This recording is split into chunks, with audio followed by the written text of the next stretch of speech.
And I don't know if it's something you want to talk about, because speaking of going through stuff, you actually had some before, because we were originally supposed to do this interview last week, and we're not live or anything like that. So like, we definitely don't have to talk about it. Oh, But that's sweet. did you want to speak on that at all? Because that's pretty crazy too. Yeah, it's pretty traumatic. You know, one of my childhood friends was murdered, and you know, it's a pretty hard thing to accept. You know, like where my gym is located right now, it's in Wentworthville, and it's across from the station. We used to live together on the other side. I lived in a housing commission apartment, and all of us kids were all super close. We were friends for like, you know, since I was 10, and you know, I'm 25, so she's like 2 years younger than me. That's a long time. And I'm real tight with her sister. So, you know, there's not much you can do. You feel really helpless. And, you know, being in my position, being a fighter, someone who's, you know, loves to empower women in general, like not a feminist, but just like having women on the same level as men at least. So knowing that she couldn't defend herself, you know, really got me in a certain way, got me in my feels. So, you know, and then even the guy that was talking at the funeral was like, you know, we failed her. And that really spoke to me on another level. So I've just been thinking, you know, maybe there's a way that I can help women in another way to avoid that happening to anyone else, anyone else's family is going through that type of thing. So yeah, it's definitely taken a toll on me the last week. Yeah, and kudos to you, you know, for I appreciate you coming on to do this, because it does. That's sweet.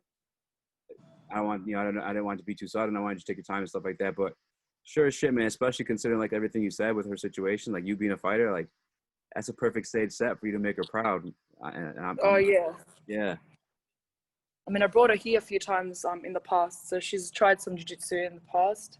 So that was kind of cool. And I remember, never forget, like she was doing some jiu-jitsu, holding her legs, and she kicked her, and I'm like, sis, if you want to do MMA, we'll take you up a notch, you know? She's like, oh, you can't.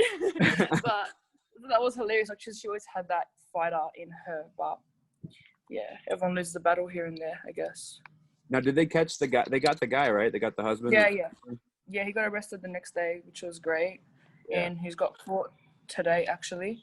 Hopefully get locked up for life. I'm sure he will suffer in there. So yeah, we'll see how that goes.